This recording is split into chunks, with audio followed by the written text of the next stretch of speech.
ओम शांति।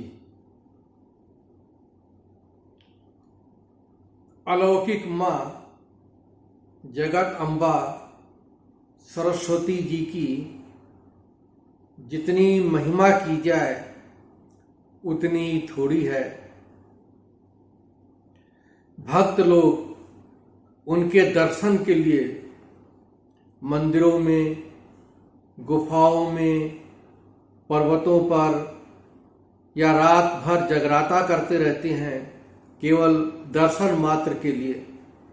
वो अलौकिक माँ जगत अम्बा सरस्वती मम्मा मुझे मधुबन में पांडव भवन में मिली और मैं अपने आप को बड़ा ही भाग्यवान समझता हूँ कि उस माँ के द्वारा हमें पालना भी मिली, उस माँ के द्वारा हमें कुछ शिक्षाएं भी मिली आगे बढ़ने के लिए जीवन में। वो माँ बिल्कुल देखने में और व्यवहार में दिव्य गुणों की मूरत थी। धैर्यता, नम्रता, पवित्रता की देवी थी वो। सहन शक्ति और समाने की शक्ति मम्मा में भरी हुई थी।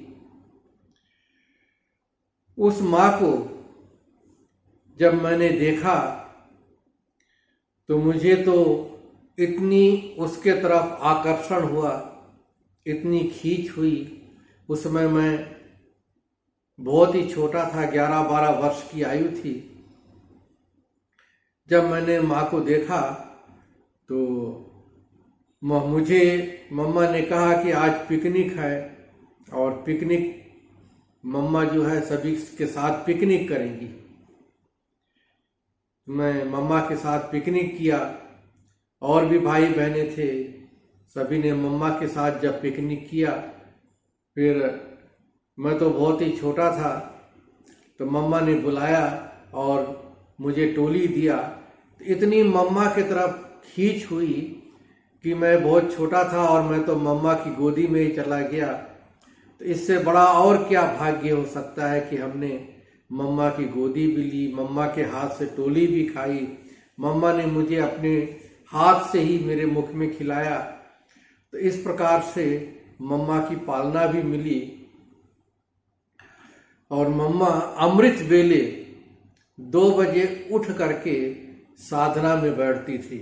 मम्मा कहती थी कि 2 बजे उठ करके साधना में बैठो। खुद भी बैठती थी और अन्य आत्माओं को भी, सभी भाई बहनों को भी कहती थी कि साधना में बैठो। और उस साधना में बैठने का लाभ सबसे बड़ी ये होता था कि मम्मा हर एक में शक्ति भरती थी। खुद भी साधना में बैठती थी और अन्य आत्माओं में शक्तियां भरती थी। किसमें कोई भी कमजोरी होती थी, कमी होती थी, उसको दूर करने के लिए मम्मा उन आत्माओं को साकाश देती थी। यहाँ तक कि भक्तों को भी, बच्चों को भी और 5 तत्वों को, प्रकृति को भी साकाश देती थी कि ये भी शांत स्वरूप रहें, इनमें भी पवित्रता आ जाए। उन तत्वों को पावन करने के लिए मम्मा अपने नींद का भी त्याग करके और हम बच्चों को सिखलाती थी। तो एक बार किसी ने मम्मा से पूछा कि मम्मा आप इतनी जल्दी क्यों उठते हो? तो मम्मा ने कहा कि देखो, बाबा ने कहा है ना कि बच्चों को माँ बाप को फॉलो करना चाहिए। तो बाबा भी 2 बजे उठ करके तपस्या करते थे, मम्मा भी तपस्या करती थी। तो मम्मा ने कहा कि अगर मैं 2 बजे उठ करके तपस्या नहीं करूंगी, बच्चों में शक्तियां नहीं भरूंगी, तो बच्चे किसको फॉलो करेंगे? बाबा ने कहा है कि माँ बाप को, मम्मा बाबा को फॉलो करो। तो देखो, मम्मा ने बच्चों को आगे बढ़ाने के लिए, उनके पुरुषार्थ को आगे बढ़ाने के लिए अपने नींद का भी त्याग करके और बच्चों को सिखलाया कि अपने जीवन में कैसे वो तपस्या के द्वारा, साधना के द्वारा आगे बढ़ें। मम्मा 6 बजे आकर के हम बच्चों को मुरली सुनाती थी सुबह के 6 बजे।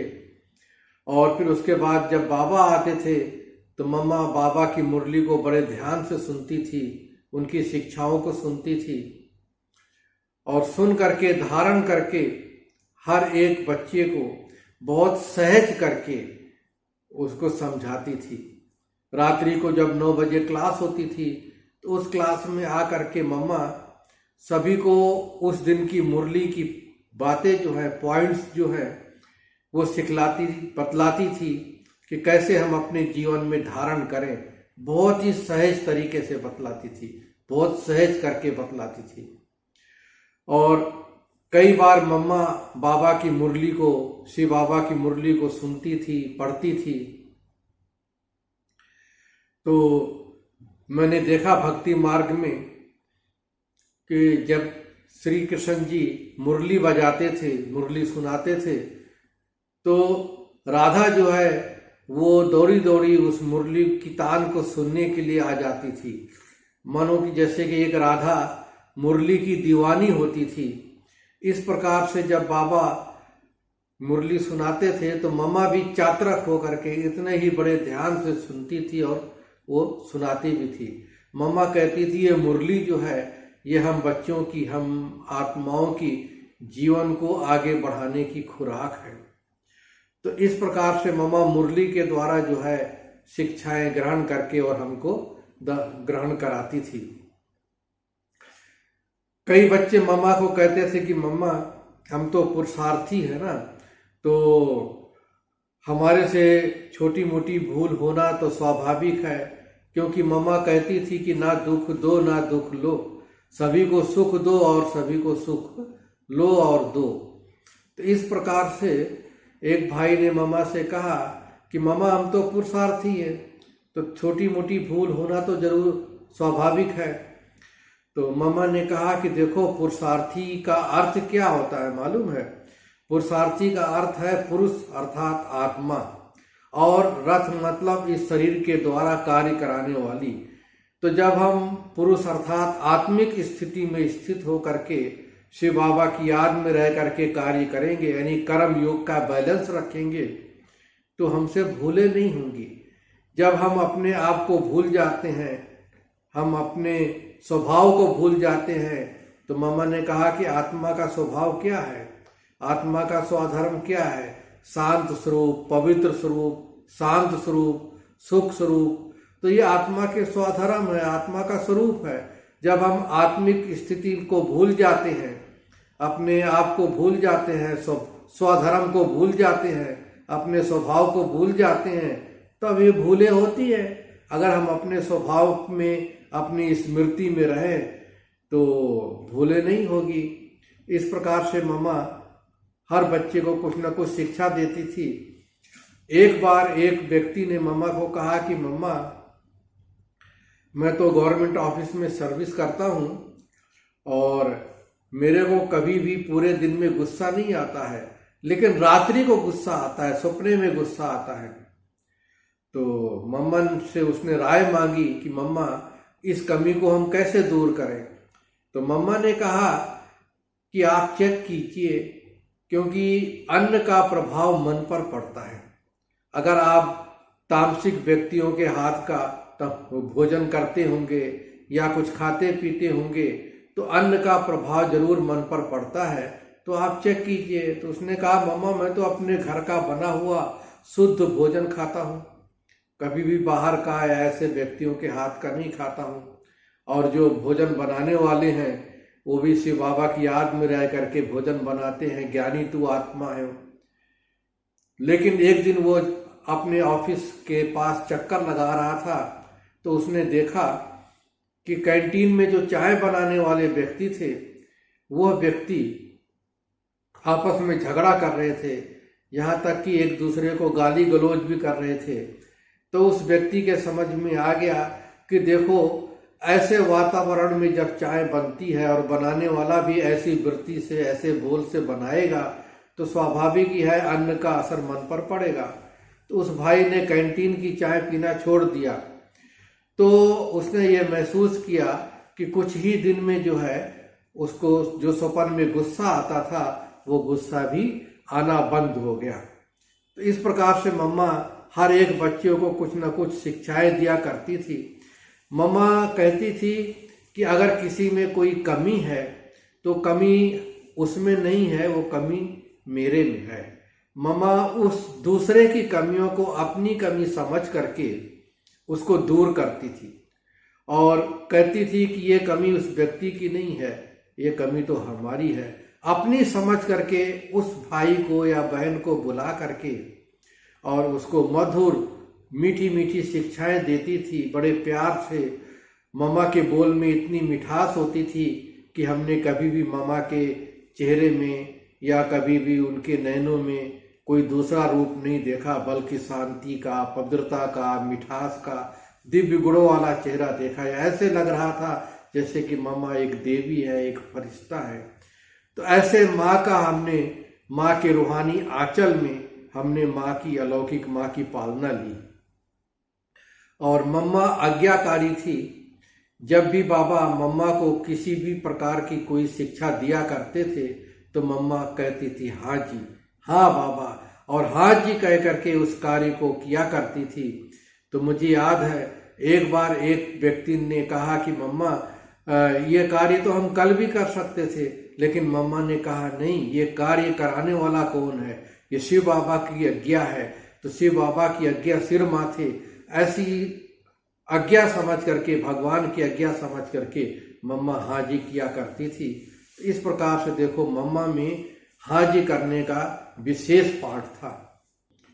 एक व्यक्ति ने मम्मा से पूछा कि मम्मा आप कहते हो कि अगर कोई कुछ कहे तो हमारे को फीलिंग नहीं आनी चाहिए, अगर कोई हमें कुछ कह दे, कुछ गाली दे दे, कुछ कहे, तो क्या हमको दुख नहीं होगा, हमें महसूस नहीं होगा, फील नहीं होगा, हमें तो गुस्सा भी आ सकता है। तो मम्मा ने कहा, एक मिसाल दिया कि देखो महात्मा बुद्ध के लिए कहते हैं कि एक राहगीर ने महात्मा बुद्ध को बहुत कुछ कहा, उल्टी सुल्टी बातें उनको सुनाया, गालियां तक भी महात्मा बुद्ध को दिया गया। लेकिन महात्मा बुद्ध जी अपने शांत मुद्रा में खड़े थे और शांत मुद्रा में खड़े होकर के उस व्यक्ति को शुभ भावना दे रहे थे, उस व्यक्ति के बारे में एक श्रेष्ठ संकल्प कर रहे थे। तो उनके बारे में कोई नेगेटिव बातें नहीं किया, बल्कि पॉजिटिव थिंकिंग किया उन्होंने, और वो पॉजिटिव बातें ही सोचते रहे। तो बहुत देर तक शांत मुद्रा में महात्मा बुद्ध जी उनकी बातें सुनते रहे।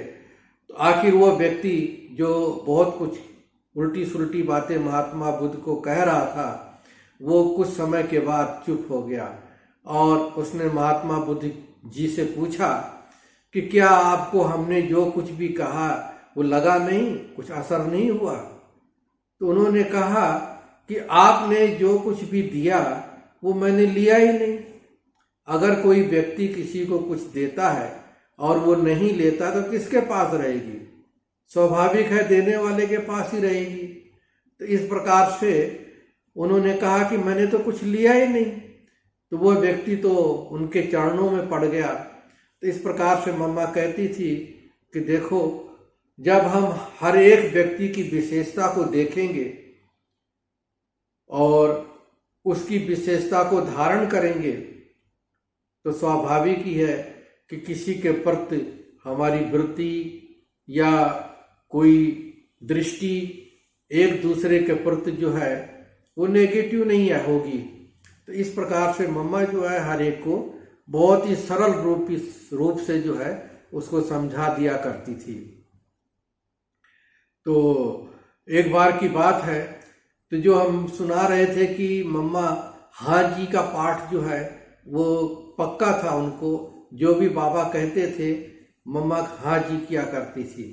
तो एक बार की बात है कि एक पार्टी मधुबन से विदाई लेकर के जा रही थी वापस अपने स्थान पर। कुछ दिन मधुबन में रही, बाबा से मिली और लास्ट में जब बाबा से छुट्टी लेने के लिए आई तो उस समय मम्मा भी वहीं पर थी। तो बाबा ने मम्मा को कहा कि ये बच्चे जा रहे हैं ना, इनके लिए आप साबूदाने का हलवा बनाओ। तो मम्मा ने कहा जी बाबा। अब वो हलवा साबूदाने का बनने में टाइम भी लगता है, तो मम्मा तो हलवा बनाने के लिए चली गई। तो थोड़ी देर में एक बहन मम्मा के पास गई और बोला, मम्मा वो पार्टी तो जा रही है, अभी तक तो हलवा इतनी जल्दी तो बना नहीं है, कैसे होगा। लेकिन मम्मा जो है मुस्कुराती रही और अपना कार्य करती रही।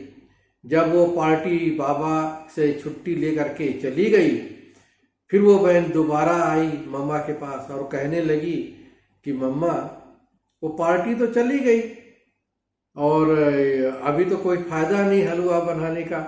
लेकिन मम्मा ने कहा कि देखो, ये कार्य बाबा ने दिया है ना, तो जो बाबा ने हमें ये कार्य दिया है, हमारा फर्ज बनता है कि हम उस कार्य को करें। जब हलवा बन के तैयार हो गया तो मम्मा हलवा लेकर के गई बाबा के पास और बोला कि बाबा तैयार है हलवा। तो बाबा ने बोला तैयार है? मम्मा ने कहा जी हाँ।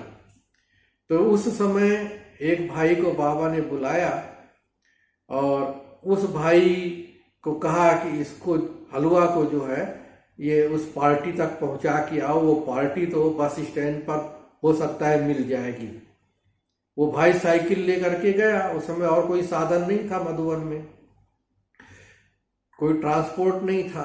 तो साइकिल से जब वो भाई गया तो बस जो है बस स्टैंड से निकल चुकी थी और सामने से जा रही थी। तो उस भाई ने अपनी साइकिल की स्पीड थोड़ी और बढ़ाई और हाथ से इशारा किया। ड्राइवर ने देख लिया उसको कि कोई मुझे इशारा कर रहा है, क्योंकि वो ड्राइवर के शीशे में दिखाई पड़ जाता है। तो ड्राइवर ने बस को रोक दिया और उस भाई ने उस पार्टी को कहा कि देखो, बाबा ने मम्मा ने आपके लिए हलवा तैयार करवा करके भेजा है। अब देखो, इतना स्नेह से जब उस पार्टी ने देखा कि बाबा और मम्मा ने मेरे लिए इतना बनवा करके भेजा है, तो उनके आंखों में आंसू आ गया। इतना प्यार का, स्नेह की आंसू उनके अंदर आ गया। तो देखो कितना ना प्यार बाबा के और मम्मा के प्रति जागृत हुआ और वो कितना ना अंदर ही अंदर भगवान का, बाबा का, शिव बाबा का, मम्मा बाबा का शुक्रिया करने लग गए। तो देखो, मम्मा के एक हाजी के पार्ट में कितनी ना बड़ी सेवा समाई हुई थी। और जब वो पार्टी वहां अपने गंतव्य स्थान पर पहुंची तो सभी भाई बहनों को वो बाबा का प्रसाद खिलाया और सब कितनी ना दुआएं दे रहे थे, सब कितना खुश हो रहे थे और सबके मुख से यही निकल रहा था कि वाह बाबा, वाह वाह मम्मा, वाह। तो सबके प्रति देखो, इस प्रकार से बाबा और मम्मा सेवा करते थे, दिल से हर एक की सेवा करते थे, हर एक बच्चे की। तो एक बार की बात है, मम्मा बम्बई जा रही थी तो फिएट कार थी और मम्मा के साथ तीन चार लोग थे जो कि आबू रोड रेलवे स्टेशन तक जाने वाले थे। तो उसमें जगह तो थी नहीं और मैं भी जाना चाहता था आबू रोड मम्मा को सी ऑफ करने के लिए। तो मैं तो चला गया बस स्टैंड और बता करके कि एक भाई को बता करके चला गया कि मैं बस से जो है आबू रोड चला जाऊंगा। जब मम्मा छुट्टी ले रही थी तो छुट्टी लेते समय सभी को टोली दे रही थी। जब मुझे गैर हाजिर देखा तो मम्मा ने पूछा वो कहाँ है, तो किसी ने बताया तो बस स्टैंड पर गए हुए हैं आबू रोड जाने के लिए बस से। तो मम्मा ने बुलवाया मुझे, तो एक भाई दौड़ता गया और मुझे बस स्टैंड से बुला लाया और मम्मा ने जैसे सबको टोली दिया, छुट्टी लिया, ऐसे ही हमें भी टोली दिया मम्मा ने। और मम्मा ने कहा कि आओ बैठो। तो मम्मा ने अपने साथ मुझे बिठा लिया। हालांकि उस ऑलरेडी उसमें 4 लोग थे एक फिएट कार में, लेकिन मम्मा ने, कहते ना कि जहाँ दिल में जगह होती है वहाँ जगह बन जाती है। तो मम्मा के दिल में जगह थी, मम्मा ने अपने साथ बिठा लिया और मैं बड़ा धन्य हो गया और इतनी खुशी में रहा कि देखो माँ का प्यार है, माँ के आंचल का क्या प्यार होता है, अलौकिक माँ का, वो सचमुच मैंने अनुभव किया। और इसी खुशी खुशी से हमें मालूम भी नहीं पड़ा कि आबू रोड कब आ गया।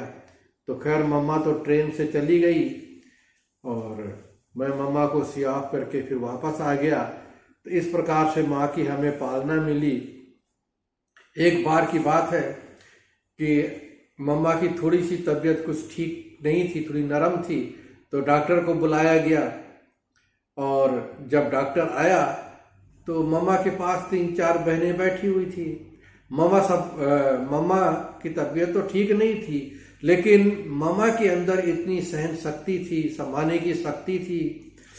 मम्मा हर्षित मुख रहती थी।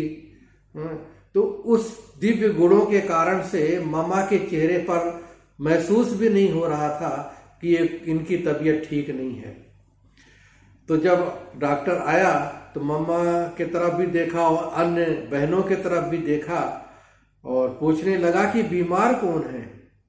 तो जब इशारा किया गया मम्मा की तरफ तो कहता ये तो लग ही नहीं रहा है कोई बीमार है। डॉक्टर ने यहाँ तक कह दिया कि मेरे से ज़्यादा तंदुरुस्त तो मम्मा लग रही है। तो देखो मम्मा के अंदर जो दिव्य गुण थे, सहन शक्तियाँ थी, समाने की शक्ति थी, नम्रता थी, धैर्यता थी, पवित्रता की शक्ति थी।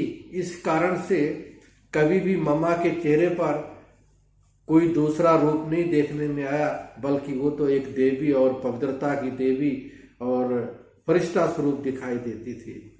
इस प्रकार से मम्मा जो है सेवा, मम्मा के चेहरे से सेवा होते हुए मैंने देखा। एक बार एक व्यक्ति ने पूछा कि मम्मा आपसे सीनियर बहनें हैं और वह सीनियर बहनें मम्मा नहीं बन पाई, लेकिन आप मम्मा बन गई, आपके अंदर ऐसी क्या विशेषता थी जो आप माँ बन गई, सबकी पालना करने वाली बन गई। तो पहले तो मम्मा ने कहा कि बाबा ने मुझे मम्मा का पार्ट दे दिया, मैं मम्मा बन गई, बाबा ने बनाया। लेकिन उस भाई ने कहा कि औरों को क्यों नहीं बनाया, आप में कोई विशेषता तो रही होगी जिस विशेषता के कारण आप मम्मा बनी हैं, सबकी पालना करने वाली बनी हैं। तो फिर मम्मा ने बड़े नम्रता से मुस्कुराते हुए उसको बतलाया कि देखो बाबा ने हाथ जी का पाठ जो हम बच्चों को सिखलाया है, तो मैंने हाथ जी का पाठ पढ़ा है।